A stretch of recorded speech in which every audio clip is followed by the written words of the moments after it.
Hey guys, welcome back to Read Aloud with Miss Rafferty. We only have 4 days left of this book. I hope y'all have enjoyed it. I can't wait to finish it and see what happens. Alright, we're going to start on chapter 23 today. Chapter 23, Teeth. Something terrible happened. Excuse me. Rondi grew 2 new front teeth. Rondi was afraid nobody would think she was cute anymore. Mrs. Jules was giving a health lesson. "Always brush your teeth," she said, "and remember to scrub behind your ears." "But I'll get toothpaste in my ear," exclaimed Todd. Everyone laughed, except Rondi. She didn't want anybody to see her teeth. She hadn't smiled for a week. Mrs. Jules made Todd write his name on the board under the word discipline. At recess, Rondi decided to tell Louis her problem. Louis was talking to Dee Dee. "Do you have any green balls left?" asked Dee Dee. "I'm sorry, I've already given them all away," said Louis. "That's not fair," said Dee Dee. "Why don't you ever save one for me?" "You know I can't do that," said Louis. "If I save a ball for you, then all the other kids will want me to save balls for them too." "Thanks for nothing, Louis," said Dee Dee. She stormed away. It was Rondi's turn. She made sure nobody else was listening. "Louis, will you help me?" she whispered. "Sure, Rondi. What's the problem?" asked Louis. Rondi smiled, showing Louis her front teeth. "Very nice," said Louis. "And listen to this," said Rondi. "She sells seashells by the seashore." "Very good," said Louis. "No, it isn't," complained Rondi. "I used to whistle when I said words with s in them. Now nobody will think I'm cute." "I think you're cute," said Louis. "You don't count," said Rondi. "Well, thanks a lot," said Louis. "I didn't mean it bad," said Rondi. "You think everybody's cute, even Miss Mush. That's why I like you." "Thank you, Rondi. I like you too." "Thank you," said Rondi. "Will you please kick me in the teeth?" "No," said Louis. "Why not?" asked Rondi. "You said you liked me. If you liked me, you'd kick me in the teeth." "You know I can't," said Louis. "If I kick you in the teeth, then all the other kids will want me to kick them in the teeth too." Rondi scowled. "Thanks for nothing, Louis," she said. She crawled into the bushes where nobody would be able to see her mouth. "Louis! Louis!" shouted Stephen and Jason as they ran toward him. "Terrence stole our ball," said Jason. "I wish you children would learn to share," said Louis. "Make him give it back," said Stephen. Louis started to say something, then stopped. He twirled his multicolored mustache. "Hey, Rondi," he called. "Will you help me out?" Rondi crawled out of the bushes. "You wouldn't help me," she said. "Why would I help you?" "Terrence stole their ball," said Louis. "Make him give it back." "Her?" asked Stephen and Jason. "Me?" asked Rondi.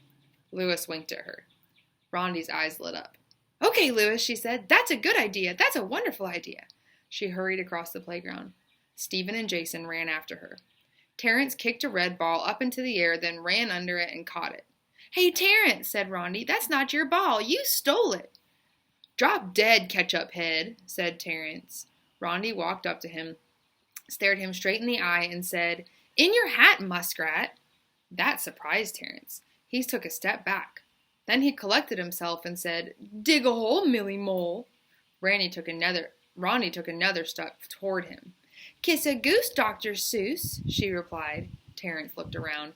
A group of kids had formed a circle around them. "Go to jail, garbage pail," he said. Rondi held her ground. "Go to the zoo, Mr. Jagoo," she retorted. Everyone was very impressed by how brave Rondi was. "Now give me the ball," she demanded. "You want it?" asked Terrence. "I'll give it to you all right." He raised his fist in the air. "Good, let me have it," said Rondi. She smiled, showing him her 2 new teeth. Terrence shook his fist at her. "You're asking for it," he said. "That's right," said Rondi. "I am." Her teeth gleamed at him. Terrence brought his fist way back behind him. Rondi closed her eyes. "Hey, look!" exclaimed Bibi. "Rondi's got new teeth." "They're cute," said Jenny. Rondi opened her eyes. "You think so?" she asked. "No, you were cuter before," said Paul. "I think she's cuter now," said Todd. They took a vote. 12 kids thought she looked cuter with her 2 new teeth, and 12 thought she looked cuter before. 3 thought she should keep just 1 tooth. So Rondi decided to keep her teeth. They were good for biting carrots. Uh-oh, she suddenly remembered. She ducked just in time. Chapter 24, Another story about potatoes. Joe was next in line. He had forgotten his lunch. "And what would you like, Joe?" asked Miss Mush.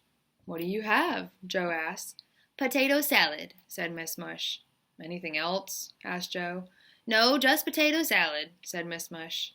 Mrs. Jules had made Miss Mush throw away the rest of the mushroom surprise, and she made Miss Mush promise never to make it again. "Okay, I'll have potato salad," said Joe. Miss Mush smiled. She scooped a large glop of potato salad out of the vat and plopped it on Joe's paper plate. Sherry was next in line. She had also forgotten her lunch. "And what would you like, Sherry?" asked Miss Mush. "What do you have?" asked Sherry. "Potato salad." "Oh, what else is there?" asked Sherry. "Nothing," said Miss Mush. "Okay," said Sherry, "I'll have that." "Potato salad?" asked Miss Mush. "No, nothing," said Sherry. Joe was the only one who ordered the potato salad. Everyone else ordered nothing. He slid his paper plate over to the cash register and paid for his lunch. Then he went to the ketchup and mustard table. He looked at the grayish-white mound on his plate. He thought it needed more color. He squirted squiggly lines of mustard all over it. Then he added several dollops of red ketchup.